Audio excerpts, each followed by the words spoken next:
24 TV. Toko toujours Kande Zalaka. Tika ba chaîne nyonso na défaut. Comment est-on arrivé là?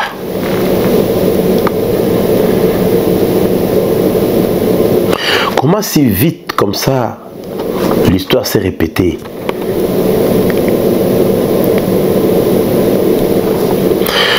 La République démocratique du Congo, c'est un pays que tout le monde dit riche. Sous-sol, tout, la richesse. Des fois, on parle même de Franck Fanon qui a dit, mais que disent les Congolais eux-mêmes?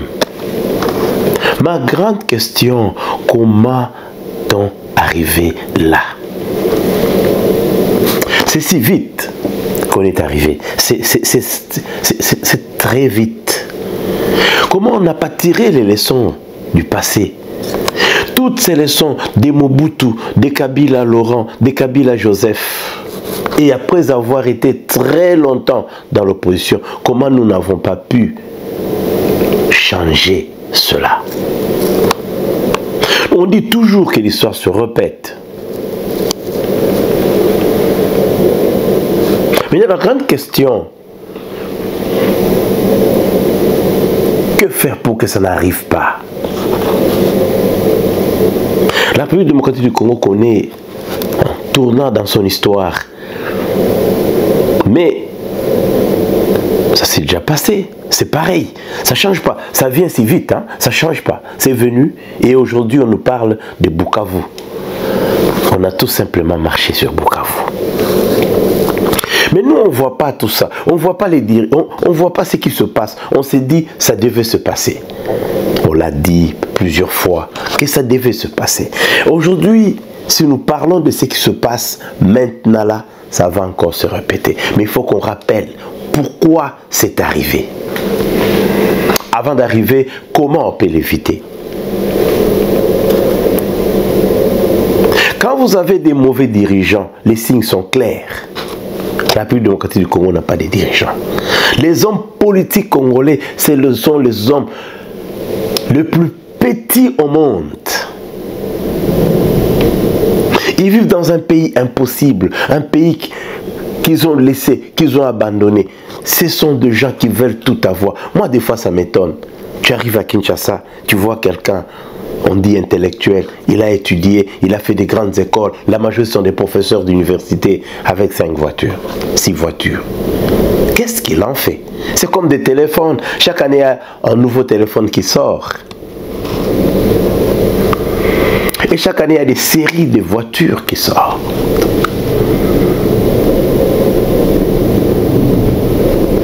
On est arrivé là-bas à cause de ces mauvais dirigeants. Peuple congolais, c'est les dirigeants. Le problème, ce n'est pas Rwanda. Le problème, ce n'est pas multinational. Parce que les mêmes multinationales sont passés par le Mali, la Guinée, Burkina Faso. Dans beaucoup de pays, ils existent. Pourquoi Kagame n'a pas décidé d'aller attaquer ailleurs, seulement les Congo? Comment il trouve que c'est facile d'entrer au Congo? Un petit pays, nous tous nous le disons, avec un grand pays. Quelqu'un m'a même dit, ça m'a fait rire, je suivais quelqu'un, il me dit, mais écoute,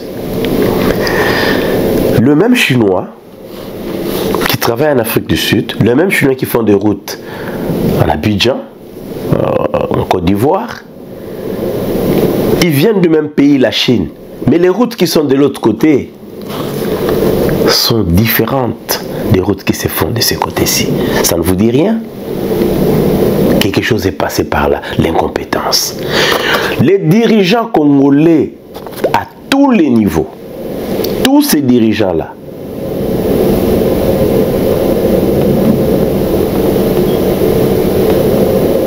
ne méritent pas de diriger. Et ce qui est étonnant, de jeunes qui applaudissent des vieux. Et j'ai toujours été étonné de voir dans mon pays toute une jeunesse en train de suivre un leader de 82 ans. Moi d'ailleurs aujourd'hui, suivre quelqu'un comme Bahati Lukwebo, ça a un sens? Il y a des Kengodelo qui sont consultés. Il y a des Bemba. Tous ces gens-là sont dépassés, mais ils veulent encore revenir. Quand quelqu'un a 50 ans, il n'a plus rien à donner. C'est fini, mort. Au Congo, on commence la politique à n'importe quel âge. Les dirigeants, comme je disais, ils sont mauvais. Pourquoi c'est arrivé? C'est par l'égoïsme de l'homme politique congolais. Le Matuvi. Manque de considération. Le non-respect pour son peuple. Ils veulent amasser tout. Ils veulent avoir tout. Et laisser rien. Ils veulent tout avoir. Et les gens, on voit ce qui se passe. De fait, leurs enfants, ainsi de suite. La jouissance au sommet de l'État. Des égoïstes.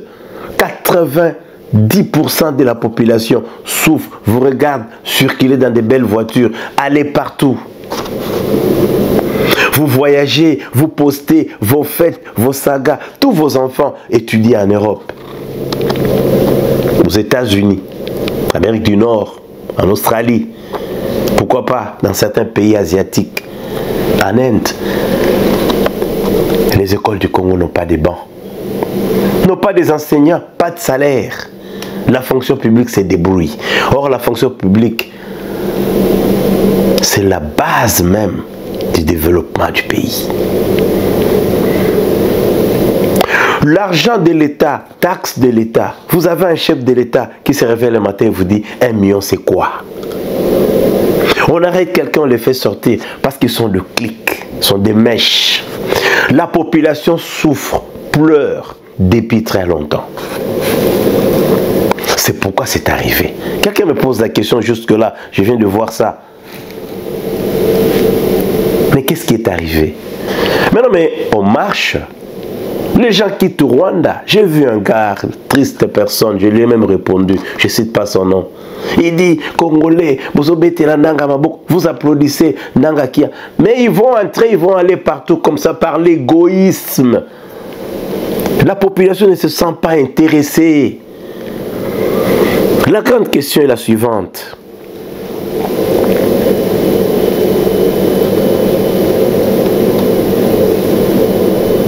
Quel est mon intérêt à défendre le Congo?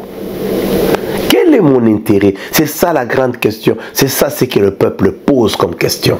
Quel est mon intérêt de défendre le Congo? Quel est l'intérêt de défendre les politiciens congolais? Quand au final, ce sera l'avenir de leurs enfants garanti. Ce sera des gens qui vont circuler, des cortèges et des cortèges. Ce sera nos enfants qu'on va tuer, qu'on va promettre la mort, qui deviendront des Koulouna. Quel est mon intérêt de défendre? C'est là où il y a le problème. Il ne faut jamais dire que le patriotisme, certaines personnes, il n'y a pas de patriotisme, vous n'aimez pas le pays. Ah bon? Donc vos enfants doivent aller partout, étudier. L'avenir de vos enfants c'est garanti. Vous avez des immeubles qui pullulent. Vous avez des salaires que vous vous donnez. Moi d'ailleurs, le jour qu'on a donné des palissades aux députés, je me suis dit, c'est là où le problème va commencer. La personne voit comment vous volez l'argent. Comment vous vous protégez vous-même.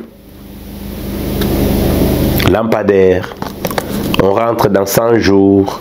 Bakonga arrêté. Relâché. Tout ça. Même le maître de Kingakati, il a créé aussi Kingakati à l'époque. L'argent est venu tout. Et le peuple vit dans la misère. Et vous voulez que ce peuple-là vous défende. Mobutu, c'est pourquoi je dis l'histoire se répète. Mobutu est parti comme ça. L'égoïsme. La mauvaise gestion du pays. Qu'est-ce qu'on gagne pour sauver les Congo? Qu'est-ce qu'on gagne pour s'engager, pour empêcher ceux-là qui viennent? C'est vous qui avez ouvert ce couloir de la mort à Goma. Vous pensez que laisser la population dans la misère la plus totale, ils vont vous applaudir pour ramasser des miettes? Ah oui, c'est bien, ça se passe bien. Mais au final, il faut faire entrer tout ennemi qui viendra avec n'importe quel discours. On a tribalisé, si le terme existe, le pouvoir. Les gens ont dit, c'est notre pouvoir. Le tribalisme a été clamé comme ça à haute voix, du genre Bukalanga Bouetou. Je me rappelle la primature à l'époque de Matata Pogno. Il n'y a pouvoir yetu. Mobutu à l'époque c'était Bangwandi. Et c'est comme ça que ça fonctionne. Le tribalisme, il ne faut pas qu'on nie. On a tellement été tribalisé à outrance. Et un poignée de gens vivent bien. Ils s'amusent avec l'argent. Ils prennent des jets privés. Ils voyagent première classe.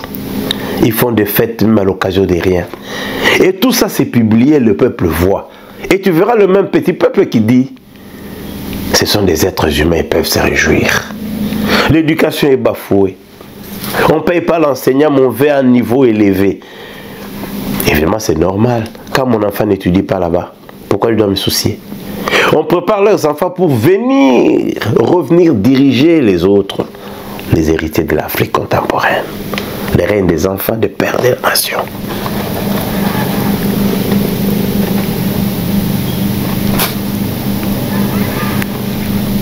Il y a un groupe de gens qui dirigent et oppressent le peuple. Ils ont décidé de s'accaparer du pouvoir. On a vu l'histoire que nous vivons, l'histoire d'aujourd'hui, c'est notre histoire. Nous voyons ça, on ne peut pas changer. On a vu sur la table les gens assis. Kamere, Bahati Lukwebo, Jean-Pierre Bemba, Sama Lukonde et Mbosso. Ils se sont partagés le pouvoir comme ça aussi au vu de tout le monde. Tout le Congo était là. Pour eux seulement. Tout doit être pour eux. Kaka Bango, Bazwa, Naba famille na Bango. C'est pas juste. La vraie justice serait plutôt que vous envoyez vos enfants aller se battre, vos familles. Vous verrez une seule personne élue, député national, sénateur, député provincial et au final nommé ministre. Et il met là-bas son fils, là-bas sa femme, sa petite amie, ainsi de suite. Le peuple est là en train de regarder juste 1000 familles. C'est 1000 familles qui dirigent le Congo, qui a l'argent des Congolais. Et on dit aux Congolais, ils doivent fêter. Et je trouve des Congolais malheureux quand je vois souvent la majorité des gens. Écoute, nous ici, nos enfants étudient très bien. Très très bien. Dans de bonnes écoles. Mais maintenant, quelqu'un au Congo qui souffre, mais qui défend ses pouvoirs. Il défend un pouvoir indéfendable. Un pouvoir qui le fait souffrir. Un pouvoir qui le fait asseoir. Comme je dis, si nous sommes arrivés là, c'est parce qu'aujourd'hui, le même peuple ne trouve plus d'intérêt à défendre leur pays. Bien sûr pour le compte des autres. Comment voulez-vous que je défende quelque chose qui ne va pas me bénéficier? Quelque chose que je n'aurai rien, je défends quoi? Parce que l'oppression viendra. On a parlé des Koulouna, mais c'est clair. Quand le pays n'est pas éduqué, n'est pas équipé, n'est pas développé, et la preuve, pourquoi ils envoient les enfants ailleurs étudier? C'est pour éviter qu'ils deviennent des voyous parce que l'école ne donne plus rien. La politique d'exclusion nous a amenés là-bas. Les dirigeants d'aujourd'hui n'ont pas compris que Mobutu, après 30 ans de dictature, commençait à exclure les autres. À l'occurrence, Etienne Tshisekedi Wamulumba avec son UDPS. Exclu. Et tout le monde. Vous vous opposez, on vous exclut. Kabila père arrive. Il a fait pareil. Et au final, Kabila Joseph arrive, il a essayé un semblant, mais il a remis une classe politique qui était détestée et chassée. Ils sont rentrés. On a même vu des généraux Baramoto comme des sénateurs. Toujours la politique d'exclusion, le pouvoir, passation de pouvoir. Et c'est Félix Tshisekedi qui devrait plutôt tirer les leçons. C'est lui qui a vécu l'histoire. Il a vécu. Pourquoi exclure tout le monde? Pourquoi emprisonner des gens, des innocents en prison? Des journalistes arrêtés. Évidemment, je suis étonné de voir un jeune comme Christian Bossembe. Il y aura une émission pour lui, juste pour lui, parce qu'il est responsable des morts, parmi les responsables des morts de Goma, parce qu'il a refusé que le peuple ait l'information. Parce que lui, aujourd'hui, il est bien. Il a envoyé ses enfants aux États-Unis, en Europe, dans un pays quelconque. Et Eliezer qui passe, qui raconte des bobards, le pauvre type, quand je le regarde. Cette politique d'exclusion a tué le pouvoir de Félix Tshisekedi. Ça ne sera plus pareil, même s'il ne part pas. Il n'a pas le soutien de son peuple. Une armée qui n'a pas le soutien, la confiance du peuple ne marche pas. Vous payez très mal les militaires. Les enfants, les soldats partent en guerre, mais il reste derrière. Son enfant, c'est le peuple. Il devient cireur, des petits voyous du coin. Ils n'ont pas là où dormir. Parce que l'égoïsme. On a vu le gens. Permettez que je le dise. Parce que c'est dans des réseaux. Le Moulouba est fait pour diriger. Les autres se sentent exclus. Vous insultez les gens chaque matin. Vous insultez les gens quand vous buvez. Vous insultez les gens quand vous mangez. Vous insultez les gens. Vous humiliez les autres. Et le matin, le pouvoir connaît des chocs. Il y a la guerre. Le Congo, c'est un pays atypique. On ne s'amuse pas avec le Congo. Ça sera un cercle si les gens ne tirent pas des leçons. Et aujourd'hui, on veut dire à tout le monde, alors bien sûr, alignez-vous. Venons faire la guerre. Ah non. Moi, je ne suis pas d'accord. Nous, on a perdu le nôtre. J'ai perdu un frère dans ce permanence de l'UDPS. La permanence de l'UDPS. Il est mort à l'époque de Badi Banga. Quand on a nommé Badi Banga, il y a eu des bombes qu'on a larguées là-bas. Je peux citer certains noms. Il est mort, il est parti gratuitement. Tout celui qui mourra pour ce pouvoir en RDC, si tu meurs, tu pars gratuitement. Rappelez-vous de Rossi Mukendi. Il est parti. Qui connaît la suite? Ses enfants, sa vie, la vie de sa famille. Son père l'a suivi directement. C'était, il défendait le pouvoir d'aujourd'hui contre le pouvoir de Kabila.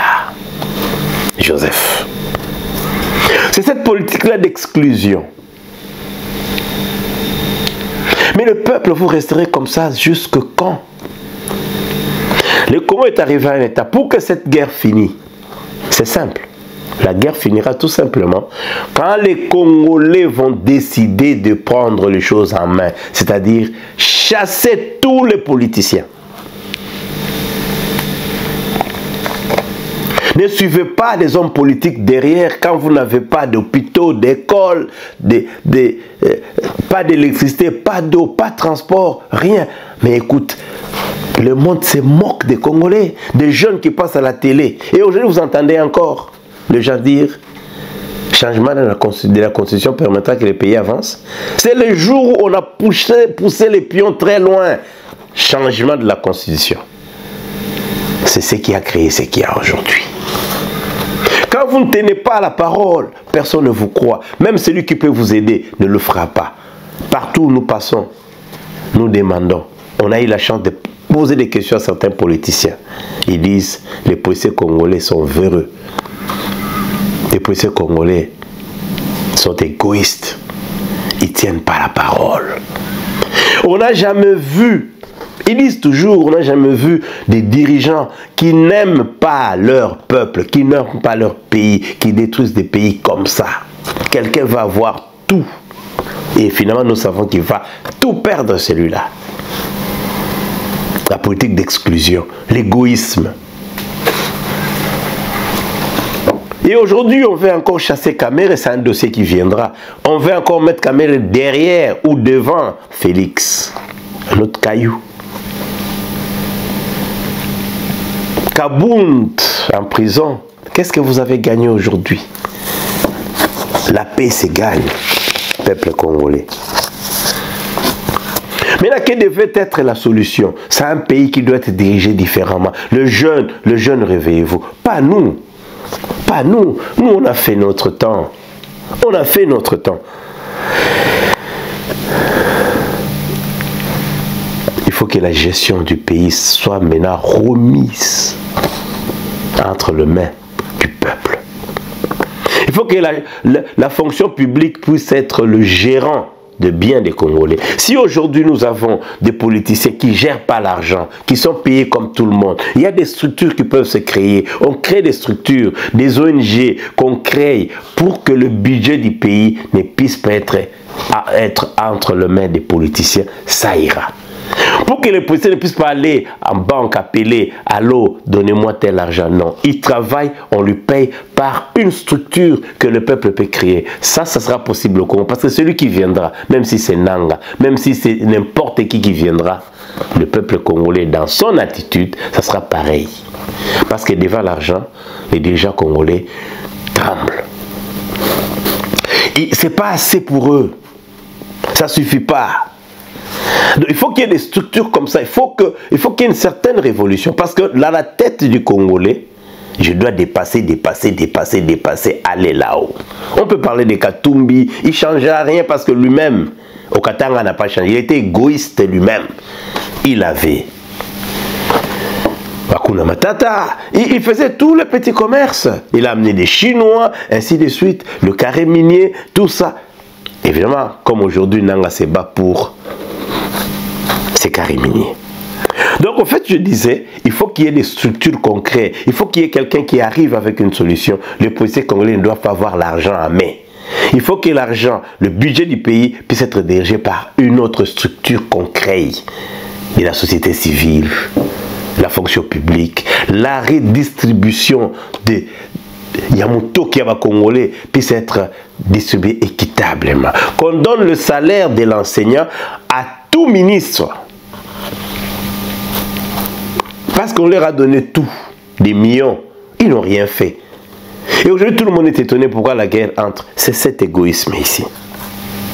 On doit retirer la gestion financière de la République démocratique du Congo. On met des irresponsables politiciens congolais. Ils ne méritent pas la gestion de cet argent. Les peuples, à travers la société publique, doivent demander cet argent. Doivent gérer les richesses du pays. Et les politiciens doivent se contenter des soldes comme des militaires. On met des barèmes clairs. La tension salariale est très élevée parce que les politiciens, c'est eux qui dirigent, c'est eux qui ont la gestion de l'État. Il faut que la gestion de l'État quitte la politique, les Congolais. Même si ça ne quitte pas, ils vont toujours faire tout ce que vous faites. Un chef d'État qui voyage avec des délégations toute une année, 30 fois. Nous avons le leader de l'Australie ici. Depuis qu'il est le numéro 1 du pays, il n'a fait que 6 voyages. Hein. Il faut le renouvellement de la classe politique congolaise. Il faut qu'on change. Il faut qu'on change. Le peuple doit cesser d'être naïf, d'être idiot, fanatique des leaders. Toi qui défends un politicien, regarde tes enfants, regarde ta famille, regarde comment tu es. Quand je vois quelqu'un comme ça, je dis pauvre type. J'ai honte de voir quelqu'un qui passe à la télé, insulter les politiciens, faire tout ce qu'il veut. Il soutient un politicien, quelqu'un qui a ses enfants, qui a donné l'argent de l'État à ses enfants, la vie de ses enfants. Moi, je suis étonné de voir des gens faire ça. Je suis étonné de supporter. Des fois, je regarde, je dis, mais qu'est-ce qui nous est arrivé? Comment ça s'est fait? Comment ça peut se faire ainsi? Comment cela? Les ONG peuvent être créées. Je pense d'ailleurs à une dame que je respecte beaucoup, Marie-Claire Tchombe, qui s'occupent des orphelins, des veuves, ainsi de suite. Des structures qui peuvent se créer pour gérer l'argent. L'argent, la richesse du pays, le budget du pays ne doit pas être entre les mains des politiciens. C'est ça la solution. Sinon au Congo, ça ne marchera pas. Vous avez été orgueilleux hier, continuez à l'être aujourd'hui. Vous avez insulté hier, continuez à insulter. Vous avez humilié hier, humilié aujourd'hui. C'était News 24 avec Denis Kaeng. C'est pourquoi on est arrivé très vite. Tirons des leçons. L'histoire se passe dans nos yeux. Le problème, ce n'est pas Rwanda. Le problème, ce n'est pas les multinationales. Le problème, c'est l'irresponsabilité des dirigeants. C'est la naïveté du peuple. On dit le peuple mérite ses dirigeants. À la prochaine. Merci.